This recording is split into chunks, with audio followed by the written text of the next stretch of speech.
Mga dad kuya, nag-send ako kay Miss Maharlika ng link. O, di ba? Parang puting ahas din na Kems. Ang difference lang ay hindi ako acquainted or what, 'di ba? Sa first family or hindi ako empleyado ng gobyerno para mag-chuchu kay Miss Maharlika. Hanapin ko yung shinare ko. Nag-share ako kay Miss Maharlika ng link. Nakita ko kasi yung post ng, teka, tatype ko ha. Saan ka banda dyan? Nakita ko kasi yung post or article ng Inquirer. And kung napanood yung latest vlog niya, nabanggit din naman niya na galing sa akin yung info. Teka. Okay. So ako naman, pagising ko, ang una, kitang-kita ko kaagad pag type ko ng Inquirer, lumabas agad ang sumpaan. Sadali. I'm here, nag-type ako ng hinanap ko ang Inquirer sa Facebook. Ito ang bumungad agad sa akin. Actually, pagising ko, tuwing magigising ako, nag-open ako ng phone, mag-check ako ng messages, and then, di ba, mag-check din ako ng mga pwede kong i-vlog. Ganun agad yun, no? Nasa sistema na ng vlogger yata yan. So, hanap ako ng mga post ng mga fina-follow kong influencers, di ba?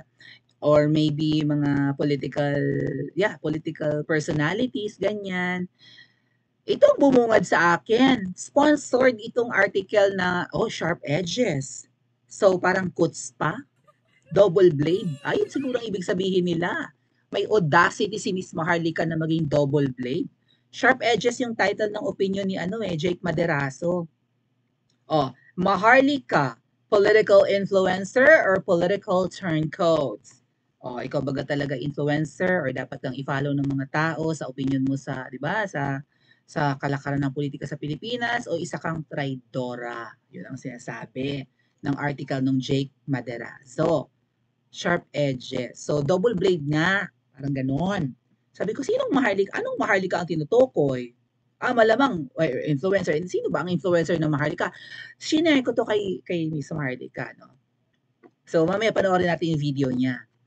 So, ang purpose ko, ang reason ko kung bakit ko shinare sa kanya, ate, pinag-uusapan ka na ng media. Alam niyo naman may media blackout pagdating sa mga expose ni Miss Maharlika. Tama? Dito sa article, chinek ko, binasa ko, mahaba yung, medyo lengthy yung article. Hindi naman talaga nila nire-reveal yung mga expose ni Miss Maharlika. Kundi may binisto sila na parang nagsiswindle or whatever, nagsishift yung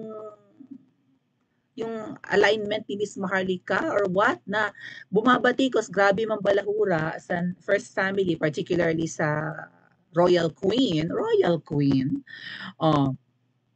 Tapos biglang bumati ng Merry Christmas sa mag-asawa. Kay Hello Kitty at saka kay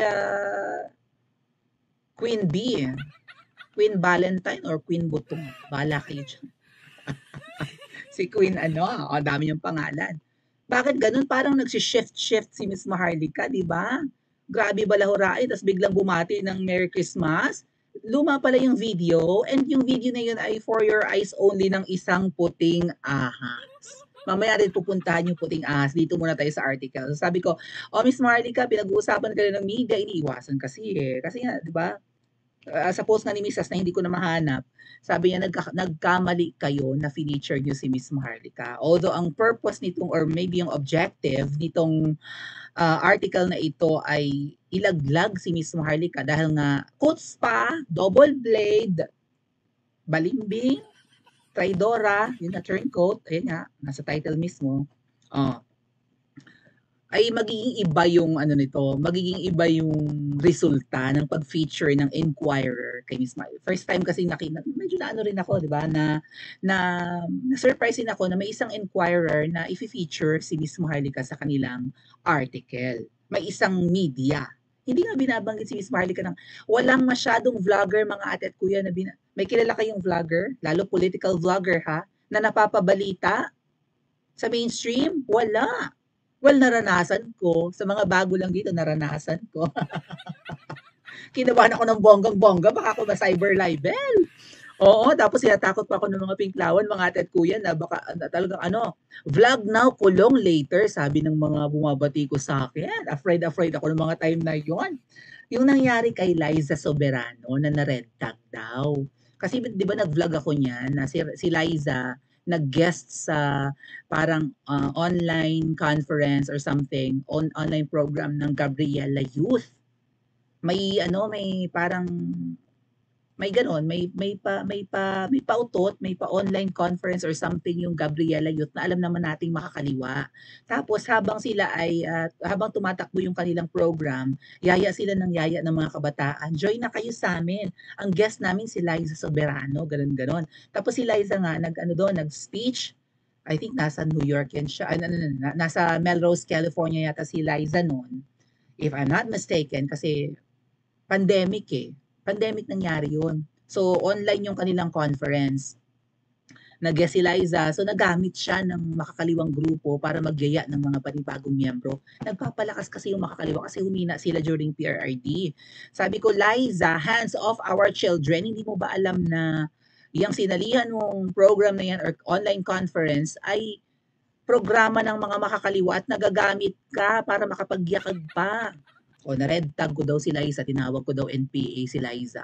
Tapos pinanggigilan pa ako ng manager niyang akla, napinklawan din na maka BFF Lenlen ko. O, yung vlogger na uubo-ubo, sabi sa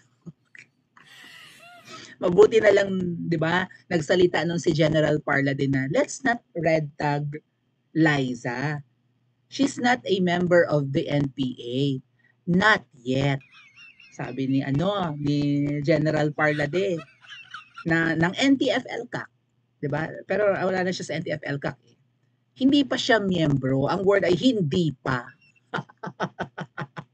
Pero kapag minamanage pa rin ng aklang, alam niyo na, dating manager, kasi ngayon si James Reid yata yung, ewan ko kung okay pa ang management ni James Reid kay Liza. But yung dati niyang manager na akla, na manager din ni Vice Tanda, parang yung pagmamanage sa career ni Liza, hindi maganda kasi isinasabak siya sa ganun, sa mga guesting ng mga makakaliwang group, programa ng makakaliwang grupo. So, nung nagsalita si General Parla din na let's not red tag Liza, she's not a member of the NPA, not yet. Si General Parla din yung kinuyog ng mga pinklawan, nalimutan na ako, nawala ako sa eksena. Ang pangalan ko pa noon sa article ng media ay hindi Princess Maui or Maui Spencer. Ako daw si Mark Lopez. Kumukha ko ba si Mark Lopez? Nainggit nga sa akin nun yung ibang mga DDS vlogger kasi 'di ba ako na-feature sa media, sila hindi. So anyway, napaka-rare po kasing ma-features ng media. And ito nga po, Miss Maharlika is once again being featured sa ating print media. So, pinalalabas nila parang traidora. 'Di ba? Grabe bumatikos tapos nung Pasko bumati ng Merry Christmas. Yung video pala na yun ay para lang sa isang puting. Mamaya natin puntahan yung puting ahas. Ayun nga po, mahaba yung article. Ipakita ko lang sa inyo ng mabilisan. Ito, bagal nito. Ayan, si Miss Maharlika. Nasa TikTok to, viral sa TikTok yung, ayan, si Miss Maharlika naka-fur coat. Ito pala ay kuha nung pumunta yung puting ahas sa US. Ay close na close ni Miss Maharlika noong 2022. Yung puting ahas, nagpaparinig na si Miss Maharlika noon about babaeng ahas. Binabatikos na niya. Alam ko mga September, October, binabatikos na ni Miss Maharlika si babaeng ahas kung sino man yan. So, tapos biglang nung December ng 2022, bumati, pinilit pala si Miss Maharlika para daw magbati-bati na. So, yan yon, nire-record ng puting ahas yung message niya, Christmas message, nagtatampo nga raw yan si Jubeing Ahas. Yun yung response. Ayan, si Miss Maharlika. So, lumabas yung video, binigay niya to sa puting ahas para ipakita sa kay Queen Bee, na bumabati siya, no? Lalo na kay Hello Kitty. O bakit nilabas yung video? Alam niyo mga tatkuya, iba-vlog ko na to dapat, Miss Maharlika. Bago na i-vlog ni Miss Maharlika, magpa-vlog na dapat ako tungkol dito. Sabi ko, Miss Maharlika, laman na ng Philippine media. Pero inantay ko muna siyang mag-vlog about the Inquirer bago ako isabak. Kasi mabuti na lang nag-antay ako kasi pinakita ni Miss Maharlika yung original video from itong original video nito, itong mismong picture na to or screenshot sa TikTok. Ayan, may mga nagre-react. Ensaymada to. Ay, hindi. Ito ang Ensaymada. Ito yung nag-post. Ensaymada to eh. Merry Christmas, Maharloka. Tingnan nyo, ad hominem ang mga ang mga ang ensaymada, Maharloka daw. So, ganun nga, bumabati ko, sa biglang babati ng, di ba, ng Happy Holidays and whatnot. Oh, Maharlika gustong maging official ng Philippine Embassy sa US. Anong proof nila? Anong proof ng, kung tutusin, libelous itong mga pinagsasabi ng ensaymada kay Miss Maharlika eh. Or kahit cyberbullying, di ba? Maharlika daw eh. Kaya lang, si Miss Maharlika, dito ko naman siya na-appreciate. Focused siya sa puting ahas. Kahit si Miss Maharlika ay tinatawag na fake news ng mga nasa Japan ngayon, ng mga vloggers. Or nakauwi na ba? Hindi niya, kumbaga kapag naging topic si Miss Maharlika ng ibang mga vloggers, lalo na yung mga balimbing vloggers, mga bayarang vloggers, hindi niya binabatikos, hindi niya kina-counter vlog or kina-counteract, hindi siya, focused siya sa totoong kaaway ng bayan, which is si babaeng, yun talaga, focus tayo sa ulo ng ahas, dead man na yung mga bashers, dead man na yung mga ensaymadong umatake sa kanya, sabi niya, one day ma-appreciate din nila yung Miss Maharlika, I doubt it, ma-appreciate ka ng mga ensaymada. Ang mga yan naman kasi mga for the silang pakialam sa kinabukasan ng mga kababayan nila or sa ikabubuti natin kapag nawala yung mga hayop na mga kamkamerang nakaupo. Mahaba yung article, pero yun nga po, di ba, pinifeature pa nila yung yung post ng ensaymada, ng Enquirer. So gusto nilang palabasin na si Miss Maharlika ay traidora. Na hindi yung traidora kasi di ba, parang bipolar. Babatikos, tapos biglang babati ng Merry Christmas sa mag-asawa. Ganun yung, anyway, panoorin natin yung video ha. Dito mami-mention ni Miss Maharlika na sa akin nga galing yung info ng Enquirer na ito. Sabi ko naman sa inyo, mahilig ako magkalkal, no? Mahilig ako, bago ako mag-start ng vlog, marami akong nire-research para yung aking topic, yung aking content ay hindi fake news. Okay, hindi ako matagtag ng mga kapag kami mga dyan, may mga tungaw or mga bangaw na nakakapasok sa ating channel na, ay, fake news ka, Princess Maui. Isupalpal yun, fake news. Nagbibigay lang ng opinion ang Principesa, no, na i-release na ng media bago pa siya magsalita.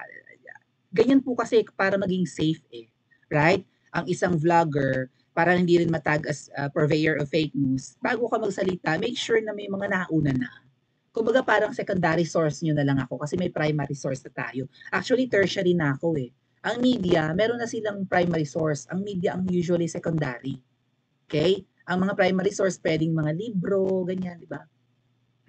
Or mismong saksi ng mga events. And then, ang media, since doon tayo makakapanood sa TV, sa radyo, sa newspaper, sila yung secondary source natin.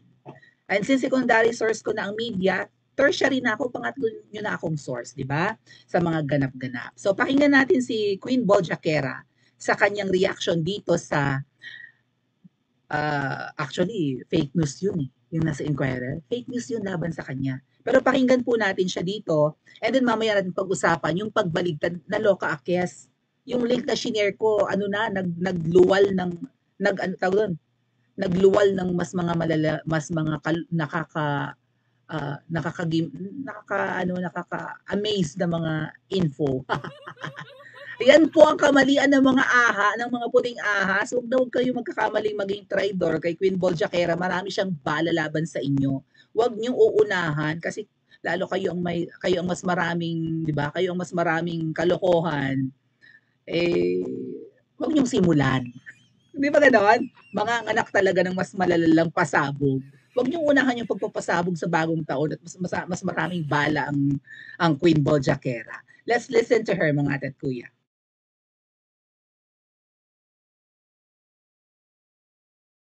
May sinulat itong Enquirer, Philippine Daily Enquirer, actually, na traidor sa bayan, taksil sa bayan. Bakit taksil sa bayan? Babalikan natin, mga kapalpapalangga. Okay. Babalikan natin ang Enquirer muna. Medyo baka mahaba-haba ng vonggang-vongga to, but stay with me. Okay? Unang sa lahat, Enquirer, okay, kailangan talaga ilagay ang pangalan ko, headline, para nga naman magkaroon kayo ng engagement. And that's okay. Hindi lang marami sila actually, mga palangga, maraming hitad. Okay. So, naglabas ang thank you kay Princess Maui. Okay, paki-follow si Princess Maui. Siya yung nag-send sa akin nung article, okay, ng link kung saan ay may sinulat itong Inquirer, Philippine Daily Inquirer, actually, na traidor sa bayan, taksil sa bayan. Bakit taksil sa bayan? Babalikan natin, mga kapalpapalangga. Okay. Babalikan natin ang Inquirer muna. Medyo baka mahaba-haba ng bonggang na sinasabi kung ako daw ay political influencer or political turncoat. May ganon yung title. Unang-una, never ko kinlaim na political influencer ako. I'm just palangga o maharlika, whatsoever. Kung anong tingin nyo sa akin, I don't care. Okay? So, ang sumulat, sige, pag gusto niya kasing sumikat, ito si Maderazo. Okay, yung Jake Maderazo. And by the way, nakarating pala sa akin, kaya naman pala ito nagkikiskipay. Okay, nagkikiskipay kay Liza Smugs, nagpapabango, nagsisip-sip kasi pinoporma niya pala yung anak niya, yung anak mo pala, ayon sa akin puting ahas, pinoporma mo para makaupo sa magkaroon ng pwesto sa gobyerno. Pero punta muna tayo sa Inquirer. Mga kababayan, natatandaan ninyo ang Philippine Daily Inquirer na kung saan minura-mura ni Pangulong Duterte doon sa issue ng pag-rent nila ng property ng gobyerno sa Makati. At kasama doon yung kanilang Dunkin Donuts franchise, which is meron silang tax evasion. Diba? Nabawi nga. Oy, Inquirer! At saka by the way, naka-boost pa yung kanilang article para you know what? Naka-boost yung article nila, ayan boosted ng bonggang-bongga. Asa na yon? Paid by, sponsored. Okay? Sabi dito, sponsored. Ayan, talagang sponsored pa talaga. Ito, Inquirer. Ito, basahin natin. Alright, sponsored. Ayan, in-sponsor talaga ako. Bonggang-bongga.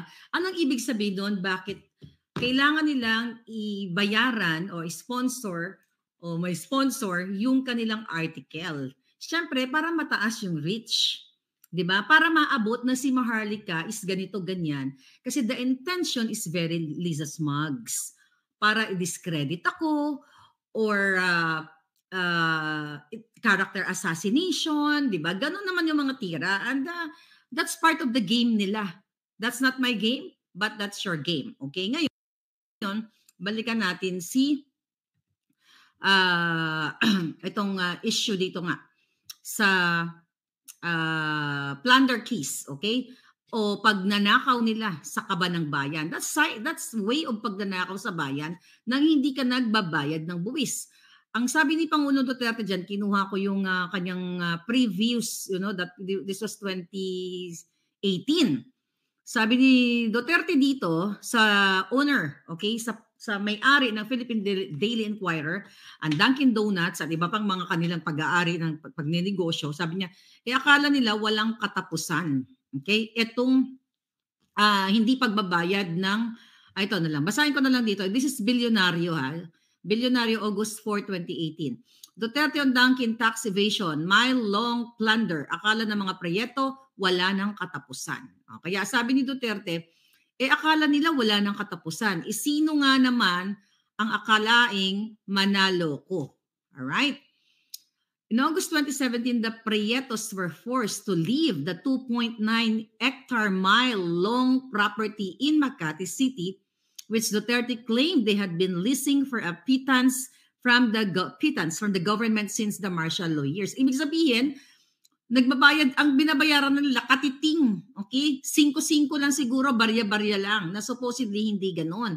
Dahil nga may kapit sila sa mga nakaraang administration. Sabi ni PRRD, that time, yung mile-long dyan sa Makati, for the longest time, they are liable for plunder. Natapos na yung kontrata, it was given to them for 50 years. Yan ang sinasabi ko, kaya ako galit sa mga mayayaman na tarantado. Alright? Then, Duterte had earlier called Prietos as squatters on the property owned by the National Power Corporation and threatened to sue them for economic sabotage and large-scale swindling. Okay? Duterte also hit on the Prietos food business, the local franchise holder of Dunkin' Donuts, for tax evasion after allegedly getting a free pass from the Bureau of Internal Revenue during the previous administration, during Pinoy's administration. And marami pang ni-reveal si Miss Marlica ng mga baho ng Inquirer or at least yung owner, yung mga Prieto. Si Tessa Prieto Valdez, yung maliit lang na babae na very colorful, very avant-garde, mag-makeup at magdamit. Maybe I can find her photo. Sila yung may-ari ng Inquirer, mga ate at kuya. Hanap lang akong picture ni Tessa, ha? Oh. Ayan. Very kikay. Yun yung kanyang way para ma-recognize sa industry. Yes. Pero mayaman sila, billionaires nga. Ayan, si Tessa, ito. Maliit lang na babae. Very avant-garde, very wild siyang magdamit. Not necessarily wild, pero very, very avant-garde nga. No? Medyo may pagka-fantasy yung kanyang mga outfit, makeup. Ayan, si Tessa. O, kung makikita nyo, yan. Very colorful yung kanyang mga suot-suot. Sila yung may-ari na Inquirer, mga mayayaman. Marami yan. Itong white na itong may headdress pang bonggang-bongga with Alden Richards, so on and so forth. Kita nyo yung mga outfit niya, parang mga parang medieval, parang renaissance, mga ganon. Oh, that's the Tessa. Sila yung may-ari ng Inquirer. Tapos may sinusulat na article about Miss Marlica. Paid naman yung pinakita ni Miss Marlica kanina sa kanyang phone. That was from me. Sinend ko sa kanya. Sponsored yung article. Ibig sabihin, naka-boost. Nagbabayad sa Facebook para makita ng marami kahit hindi followers. Kaya pag open ko ng Facebook, yung article ni Miss Marlica yung bumungad sa akin kahapon nung sinend ko sa kanya at ngayon bago tayo nag-start. Naka-boost yung kanilang article ng ika si Miss Marlica ay talaga bagang influencer or traidora lang talaga. Ayun nga po yung kanilang balita na ay hindi nyo pa nakita nakita nyo ba si Prieto? Hindi pa. Nakita nyo ba? Ay si Tessa, ngalngal. Yan, ang mga suot niya. With Alden Richards, kung di nyo man nakita, ano po. Yan si Tessa. Sila yung may-ari ng Inquirer. Yan. Very avant-garde yung kanyang pag-outfit ng mga, yan, pati yung makeup niya minsan, ganon, ang haba ng pilik mata. That's how she dress up, no? How she carries herself. Yan. Disney princess ang peg ng lula nyo. Anyway, salamat po OFW Hero. Naging feature nila si Miss Marlica na gano'n nga, ano ba siya, talagang influencer or dapat tularan ng mga taong interesado sa politika or dapat i-follow or traidora kasi nga bumabatikos tapos biglang babati ng ito yung video nga po sa TikTok ng Merry Christmas sa mag-asawa. Mamaya natin pupuntahan yung discussion sa puting dahil galing pala to sa puting ahas pero binigay ng puting ahas sa Inquirer. So magkakasabwat para durugin si Miss Marlica. Tapos ngayon, gustong durugin ng Inquirer si Miss Marlica sa tulong ng puting ahas na bumaliktad, nakalkal ang baho nila. Yan nga po yung sinasabi, di ba? Akala siguro nila, walang bala si Miss Marlica, na available naman online actually yung mga issues ng mga Prieto and ng Inquirer. Tamo, pati yung ibang, Diyos ko, pati donuts na paborito ko, kanila pala yon. Kaloka. Kakain pa tayo nun? Baka, ewan ko, bahala kayo. Paki-comment niya po sa comment section at mag-like and subscribe din po kayo.